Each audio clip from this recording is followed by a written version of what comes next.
এই মাসটি হচ্ছে রজবের মাস, মেরাজের মাস। এই মাসে আমার নবী সরওয়ারে কায়নাত রাহমাতুল লিল আলামিনকে আল্লাহ তাআলা এই রজব মাসের ২৬ তারিখে দিবাগত রাতে উম্মে হানি থেকে বাইতুল মুকাদ্দাস থেকে লক্ষাধিক নবী ও রাসূলগণের ইমাম বানিয়ে আল্লাহ রাব্বুল আলামিন তার হাবিবকে ধুলির ধরা থেকে অতিক্রম করে ল অফ গ্র্যাভিটেশন মাধ্যাকর্ষণ শক্তি পেরিয়ে দিয়ে ৭০,০০০ নূরের পর্দা ছেদ করে এক এক করে ৭ আসমান ছেদ, এক এক করে ৭টা আকাশকে পানি দিয়ে ৭০,০০০ নূরের পর্দা ছেদ করে আল্লাহ রাব্বুল আলামিন তার প্রিয় হাবিব লা জামান লা মাকানকে পাড়ি দিয়ে তার প্রিয় হাবিবকে আরশুল্লাহিল আযীমে নিয়ে গিয়েছেন, আরশুর রহমানে নিয়ে গিয়েছেন। চিৎকার মেরে বলি সুবহানাল্লাহ। আল্লাহ তাআলা তার হাবিব মুহাম্মদ সাল্লাল্লাহু আলাইহি ওয়াসাল্লামকে রাতের সামান্য অংশে আরশে আজিম ভ্রমণ করিয়েছেন। তার প্রিয় হাবিবের সাথে সাক্ষাৎ করেছেন কে? আমার আল্লাহ। আমার নবী চর্মচোখ দিয়ে, জন্মচোখ দিয়ে আমার নবী মুহাম্মদুল মুস্তাফা সাল্লাল্লাহু আলাইহি ওয়াসাল্লাম আল্লাহ রাব্বুল আলামিনের দিদার লাভ করেছেন। তাই আল্লাহ রাব্বুল আলামিন কোরআন কারীমে বলেন, সুবহানাল্লাযী আসরা বিআবদিহি লাইলাম মিনাল মাসজিদিল হারামি ইলাল মাসজিদিল আকসা।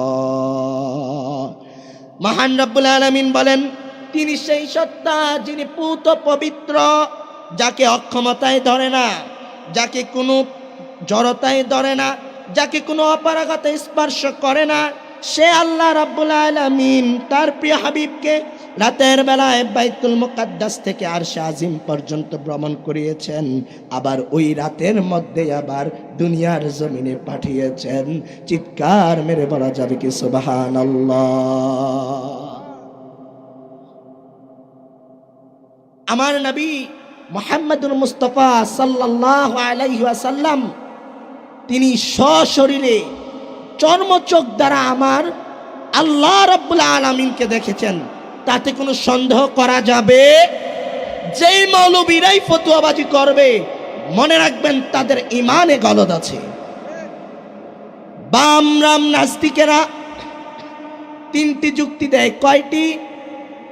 বামরাম নাস্তিকেরা, মুরতাদেরা 3টা, কাফের মুশরিকেরা 3টা যুক্তি দেয় যে এক রাতের ভিতরে কিভাবে সম্ভব একটা মানুষ আল্লাহর রাতের সামান্যটুকু অংশে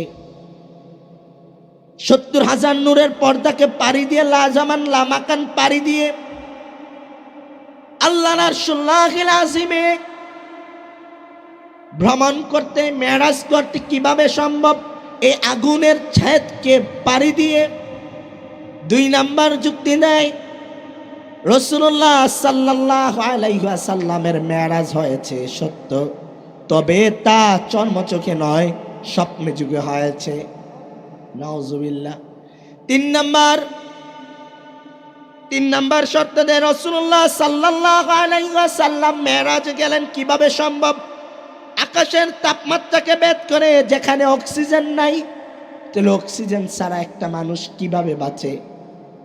কাফের মুশরিকেরা, নাস্তিকেরা এই 3টা যুক্তি দিয়েছে। কিন্তু বর্তমান বিজ্ঞান, আল্লাহর কোরআন, তাফসীর, এই তাদের কাফের মুশরিকদের 3টি যুক্তিকে দাঁত ভাঙ্গা জবাব দিয়ে রাসূল আরবি নবীজি আমার মুহাম্মদুর মুস্তাফা সাল্লাল্লাহু আলাইহি ওয়াসাল্লামের মেরাজকে স্বীকৃতি দিয়েছেন। তার একটাই মাত্র কারণ, রাসূলুল্লাহ কখনো মিথ্যা কথা বলতে পারে। রাসূলুল্লাহ সাল্লাল্লাহু আলাইহি ওয়াসাল্লাম ছোট থেকে আলামিন উপাধি পেয়েছে, বিশ্বাসী, ঠিক কিনা? রাসূলুল্লাহ কখনো মিথ্যা বলতে পারে? নবীজি আমার মুহাম্মদুর মুস্তাফা সাল্লাল্লাহু আলাইহি ওয়াসাল্লাম আল্লাহর আরশুল্লাহিল আযীমে গিয়েছেন। এবার আসেন তাদের প্রথম যুক্তিটাকে আমরা খণ্ডন করি। কোরআন কিভাবে খণ্ডন করেছে। আল্লাহর হাবিব আল্লাহ রাব্বুল আলামিনের খলিলুল্লাহ হযরতে ইব্রাহিম খলিলুল্লাহ, হযরতে ইব্রাহিম খলিলুল্লাহ তিনি যখন নাকি দাওয়াত দেওয়া শুরু করলেন, ইব্রাহিম আলাইহিস সালামকে নমরুদ গ্রেফতার করলেন।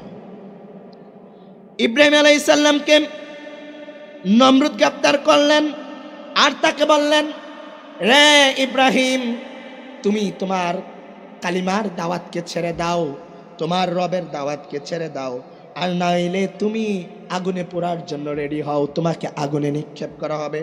হযরত ইব্রাহিম আলাইহিস সালাম নমরুদকে ডাক দিয়ে বলেন, রে নমরুদ, আমি ইব্রাহিম আমার মহান রাব্বুল আলামিনের জন্য একবার নয়, বারবার নয়, একবার নয়, দুইবার নয়, 1000 বার আগুনে পড়তে রাজি আছি, তবুও আমি আল্লাহর কোরআন অথবা আল্লাহর দ্বীনের দাওয়াত দেওয়া থেকে আমি বিরত থাকব না।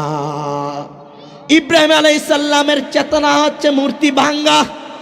ইব্রাহিম আলাইহিস সালামকে ইব্রাহিম আলাইহিস সালামের বাবা মূর্তিকে পাহারা দেওয়ার জন্য দিয়ে গিয়েছেন, আর ইব্রাহিম আলাইহিস সালাম সব মূর্তিগুলোকে ভাঙলেন, কুঠার দিয়ে সব মূর্তিগুলোকে ভাঙলেন, ভেঙ্গে বড় সবচেয়ে বড় যে মূর্তিটা, যে ঠাকুরটা, তার কাঁধে কুঠারটাকে রেখে দিলেন। তার কাঁধে কুঠারটাকে রেখে দেওয়ার সাথে সাথে ইব্রাহিম আলাইহিস সালামের বাবা এলাকাবাসী এসে জিজ্ঞেস করলো, রে ইব্রাহিম, কে ভাঙলো মূর্তিগুলো? উত্তর দিল ইব্রাহিম আলাইহিস সালাম মিথ্যা বলেন না। তো ইব্রাহিম আলাইহিস সালাম উত্তর দিলেন, তোমাদের সত্তাকে জিজ্ঞাসা করো, তোমাদের বড় ঠাকুরকে জিজ্ঞাসা করো, কে মূর্তিগুলো ভাঙলো। তখন নমরুদ বলে যে এই সে যে মাটির তৈরি, সে যদি কথাই বলতে পারতো তাহলে কি তোমারে জিগাই? ইব্রাহিম আলাইহিস সালাম ডাক দিয়ে বলেন, রে নমরুদ, যে কিনা তার নিজের নিরাপত্তা রাখতে পারে না, যে কিনা নিজের খবর রাখতে পারে না, নিজেকে বাঁচাইতে পারে না, সে কেমন করে তোমাদেরকে বাঁচাবে, তোমাদেরকে রক্ষা করবে? নমরুদ ইব্রাহিম আলাইহিস সালামকে গ্রেফতার করলেন আর বললেন, তুমি দ্বীনের দাওয়াত দেওয়া ছেড়ে দাও, ইসলামের দাওয়াত দেওয়া ছেড়ে দাও, কালিমার দাওয়াত দেওয়া ছেড়ে দাও। ইব্রাহিম আলাইহিস সালামের একথা, নমরুদের একথা শুনে ইব্রাহিম বলে, রে নমরুদ, আমি আমার ইসলামের দাওয়াত ছাড়ব না। তুমি একবার নয়, দুইবার নয়, 1000 বার আগুনে পুরালেও আমি ইব্রাহিম ইসলামের দাওয়াত দেওয়া ছাড়ব না, কোরআনের দাওয়াত দেওয়া ছাড়ব না, দ্বীনের দাওয়াত দেওয়া ছাড়ব না। আগুনের কুণ্ডলী রেডি, ইব্রাহিম আলাইহিস সালামকে আগুনে জ্বালায় দিবে। তখন ইব্রাহিম আলাইহিস সালামের সামনে আল্লাহর পক্ষ থেকে হযরত জিবরাইল আয়েশা বললেন, আলাকা হাজাতান ইয়া ইব্রাহিম, রে ইব্রাহিম, তোমার কোনো কিছুর প্রয়োজন আছে কিনা, তোমার কোনো কিছুর দরকার আছে কিনা? যদি তোমার কোনো কিছুর প্রয়োজন হয়, তোমার কোনো কিছুর দরকার হয়, আমি জিবরাইলের 600 নূরের পাকা আছে, যা দিয়ে আমি আগুনকে নিভাইয়া দিব। হযরত ইব্রাহিম উত্তর দিলেন, রে জিবরাইল, এ প্রস্তাব কি তোমার মধ্য থেকে এসেছে নাকি এ প্রস্তাব আল্লাহর পক্ষ থেকে এসেছে? যদি এ প্রস্তাব তোমার মধ্য থেকে এসে থাকে, তোমার কাছ থেকে এসে থাকে, তুমি চলে যাও, কারণ আমাকে আগুনের মধ্যে বাঁচায় রাখার মালিক আমার আল্লাহ। আগুনের মধ্যে বাঁচায় রাখতে পারেন কে? আমার আল্লাহ আগুনের মধ্যে বাঁচায় রাখতে পারেন। তখন ইব্রাহিম আলাইহিস সালাম একটা দোয়া পড়লেন, হাসবুনাল্লাহ ওয়া নি'মাল ওয়াকিল, ক্বালাহা ইব্রাহিম উলকিয়া ফিন্নার। ইব্রাহিম আলাইহিস সালামকে আগুনের মধ্যে নমরুদ ছেড়ে দিল, আর আমার আল্লাহ আগুনকে অর্ডার করলো, ইয়া নারু কুনি বারদাও ওয়া সালামান আলা ইব্রাহিম, রে আগুন, তুমি আমার ইব্রাহিমের জন্য না শীত না গরম, এয়ার কন্ডিশন আরামদায়ক ঠান্ডা হয়ে যাও, তেমন শীতও লাগবে না, তেমন গরমও লাগবে না, এমন এয়ার কন্ডিশন হয়ে যাও। ইতিহাস সাক্ষী, মুসলিম শরীফ সাক্ষী, হাদিস সাক্ষী, হযরত ইব্রাহিম আলাইহিস সালামকে আগুনের কুণ্ডুলির মাধ্যমে ফালায়া দিল। হযরত ইব্রাহিম আলাইহিস সালামের একটা পশম পর্যন্ত আগুনে জ্বলে নাই। নমরুদ রাজপ্রাসাদের উপর থেকে নজর করে দেখলেন, নমরুদ রাজপ্রাসাদের উপর থেকে নজর করে দেখলেন যে ইব্রাহিম আলাইহিস সালাম হাসতেছেন। আর নমরুদ তাকে বললেন, নি'মার রব্বি রব্বুকা ইয়া ইব্রাহিম, রে ইব্রাহিম তোমার রব কতই না ভালো, কতই না উত্তম। আগুনের মধ্যে তোমাকে বাঁচিয়ে রেখেছেন, তোমার একটা পশমও আগুনে পোড়া যায় নাই। হযরত ইব্রাহিম আলাইহিস সালামের জন্য রওজাতান খাদরা আগুনের কুণ্ডুলিকে সবুজ ফুলের বাগান বানিয়ে দিয়েছেন আমার আল্লাহ রাব্বুল আলামিন, সুবহানাল্লাহ। তাহলে ইব্রাহিম আলাইহিস সালামের চেতনা কি ছিল? মূর্তি ভাঙ্গা। আর আমার দেশের মানুষ কয়েকটা ইসলামের নাম দিয়ে রাজনীতি কইরা মূর্তি পূজায় গিয়ে গীতাও পাঠ করে, মূর্তি পূজায় গিয়ে মূর্তি পাহারাও দেয়। জাতির পিতা ইব্রাহিম আলাইহিস সালামের অনুসরণ করা হচ্ছে, অনুকরণের মাধ্যম হচ্ছে মূর্তি ভাঙ্গা। আর আমি তুমি ইসলামের নাম দিয়া গিয়া মূর্তিকে আমরা পাহারা দেই। নাউজুবিল্লাহ বলবেন না? জাতির পিতা ইব্রাহিম আলাইহিস সালামের উত্তরসূরি যারা হবে তাদের চেতনা থাকবে মূর্তি ভাঙ্গার। তারা কখনো মূর্তিকে পাহারা দিতে পারে না, মূর্তি পূজায় যেতে পারে না। আমরাও চাই বাংলাদেশে ইসলামপন্থীরা সংসদে যাক, কিন্তু মূর্তি পূজায় গিয়ে নয়। মূর্তি পূজা ছাড়া কি আমাদের দেশে সংসদ সদস্য ছিল না আলেম ওলামা? আমাদের আল্লামা, কোরআনের পাখি আল্লামা দেলাওয়ার হোসেন সাইদি রাহিমাহুল্লাহ, উনি সংসদ সদস্য ছিলেন না? উনি সংসদ সদস্য ছিল, কিন্তু ওনার এলাকায় যতগুলো মূর্তি পূজা হয়েছে একটা মূর্তি পূজায় তিনি যান নাই। উনি কি ভোট পান নাই? তাহলে আমরা ইব্রাহিম আলাইহিস সালামের উত্তরসূরি যারা, তারা কখনো মূর্তি পূজায় যেতে পারে না। কোন মুসলমান কখনো মূর্তি পূজায় যেতে পারে না। প্রিয় ভাইরা আমার, হযরত ইব্রাহিম আলাইহিস সালামের তাহলে দেখা যায় আগুনের মধ্যে বাঁচায় রাখতে পারেন কে? আমার আল্লাহ। তাহলে ভাইরা আমার, যেই যুক্তি তারা দেখিয়েছে যে আগুনকে ভেদ করে, আগুনের তাপমাত্রাকে ভেদ করে আমার নবী মুহাম্মদুর মুস্তাফা সাল্লাল্লাহু আলাইহি ওয়াসাল্লাম কিভাবে আরশুল্লাহিল আযিমেতে যাবে, আমার আল্লাহ রাব্বুল আলামিন তার প্রিয় হাবিবকে এমন বাহন দিয়ে নিয়েছেন বুরাক, যা বিদ্যুতের গতির চাইতে 1000 গুণ বেশি চালু। যেই বুরাক দিয়ে নিয়েছেন, আগুনের সামান্য পরিমাণ তাপমাত্রাও আমার নূর নবীজির গায়ে স্পর্শ করে নাই। আমার নবী, দু জাহানের বাদশা নবী, সাইয়্যিদুল মুরসালিন নবী হযরত মুহাম্মদুর মুস্তাফা সাল্লাল্লাহু আলাইহি ওয়াসাল্লাম আল্লাহ রাব্বুল আলামিনের দিদার লাভ করেছেন।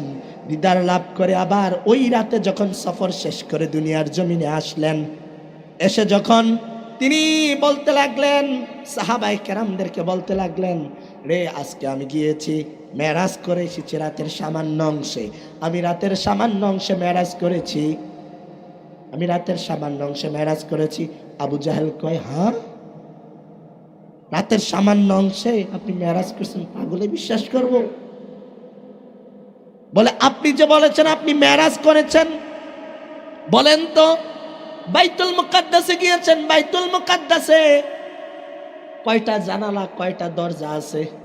আচ্ছা বলেন তো, আপনারা মাহফিলে এসেছেন, মাহফিলের স্টেজের দিকে আপনারা আছেন, কিন্তু মাহফিলের স্টেজে কয়টা চেয়ার, কয়জন বক্তা বইছে, কয়জন মানুষ বইছে আপনারা গণছেন? কিন্তু রাসূলুল্লাহ থমকে গেলেন, চুপ হয়ে গেলেন। হাদিস সাক্ষী, রাসূলুল্লাহ বললেন, আমি চক্ষুদ্বয় বন্ধ করলাম আর আমার চোখের সামনে আল্লাহ রাব্বুল আলামিন জিবরিলের মাধ্যমে বাইতুল মুকাদ্দাসটাকে হাজির করে দিলেন। আর আমি গনে গনে বলে দিলাম কয়টা দরজা ছিল, কয়টা জানালা ছিল, কয়টা ফ্যান ছিল, আমি গনে গনে বলে দিলাম, চিৎকার মেরে পড়া যাবে কি সুবহানাল্লাহ। তারপর বলার পরে আবু জাহেল বলে, হে মুহাম্মদ, তুমি যে মেরাজ করে এসেছো, তুমি যেমনি বলেছো আমি কি তেমন ভাবে প্রচার করব, মানুষের কাছে বলবো তুমি মেরাজে গেছো? রাসূলুল্লাহ বলে, হ্যাঁ তুমি প্রচার করে দাও। আবু জাহেলকে সুযোগ পাইছি, মুহাম্মদকে কোনো দিক দিয়ে আমি মিথ্যাবাদী বানাইতে পারি না, আজকে হয়তো পারবো। প্রচার করার জন্য আবু জাহেল রওনা করলেন। পথিমধ্যে রাসূলুল্লাহর সবচাইতে কাছের সাহাবী সিদ্দিক আকবর রাদিয়াল্লাহু তাআলা আনহুর সাথে দেখা। সিদ্দিক আকবর রাদিয়াল্লাহু তাআলা আনহুকে বলতে লাগলো, রে আবু বকর, শুনছো নাকি তোমার নবী নাকি রাতের সামান্য অংশে মেরাজ করছে? আবু বকর উত্তর দিল, রে আবু জাহেল, রাসূলুল্লাহ কিভাবে বলেছে? যে রাসূলুল্লাহ বলেছে রাতের এই সামান্য অংশে বাইতুল মুকাদ্দাসে গিয়েছে, বাইতুল মুকাদ্দাস থেকে রাসূলুল্লাহ সাল্লাল্লাহু আলাইহি ওয়াসাল্লাম মেরাজ শরীফে গিয়েছেন। ইয়া রাসূলুল্লাহ, ইয়া হাবিবাল্লাহ, আমি শুনেছি আপনি নাকি রাতের সামান্য অংশে মেরাজ করেছেন। রাসূলুল্লাহ বলে, হ্যাঁ। তুমি কোত্থেকে শুনছো? যে আমি শুনেছি আবু জাহেল থেকে। আবু জাহেল থেকে শুনেছো? এখন কিভাবে বলেছে, তুমি কি বলেছো? আর আবু বকর বলল, ইয়া রাসূলুল্লাহ, ইয়া হাবিবাল্লাহ, আবু জাহেল বলেছে আপনি মেরাজে গিয়েছেন, বাইতুল মুকাদ্দাসে গিয়েছেন, আল্লাহর দিদার লাভ করেছেন। আর আমি বলেছি মুহাম্মদুর মুস্তাফা সাল্লাল্লাহু আলাইহি ওয়াসাল্লাম যেভাবে বলেছে, যেহেতু বলেছে, তা ইউনিভার্সাল ট্রুথ, তা মহাসত্য, চিরসত্য, তা অস্বীকার করার কোনো সম্ভাবনা নাই, তা কোনোভাবেই অস্বীকার করা যাবে না। রাসূলুল্লাহ বলেন, আবু বকর, তোমার নাম আজ থেকে শুধু আবু বকর নয়, তোমার নাম আমি সিদ্দিক দিয়ে দিলাম। কারণ বিনা চ্যালেঞ্জে আমার মেরাজকে স্বীকার করার কারণে আমি তোমার উপাধি দিয়ে দিলাম আবু বকর সিদ্দিক, সিদ্দিক আকবর। সুবহানাল্লাহ। তাহলে রাসূলুল্লাহ সাল্লাল্লাহু আলাইহি ওয়াসাল্লামের মেরাজ চর্মচোখে হয়েছে, জন্মচোখে হয়েছে, সরাসরি হয়েছে। যে বা যারাই বলবে রাসূল আরবি নবী আমার মুহাম্মদুর মুস্তাফা সাল্লাল্লাহু আলাইহি ওয়াসাল্লামের মেরাজ স্বপ্নযুগে হয়েছে অথবা সরাসরি হয় নাই, তারা তাদের ঈমানে গলদ আছে,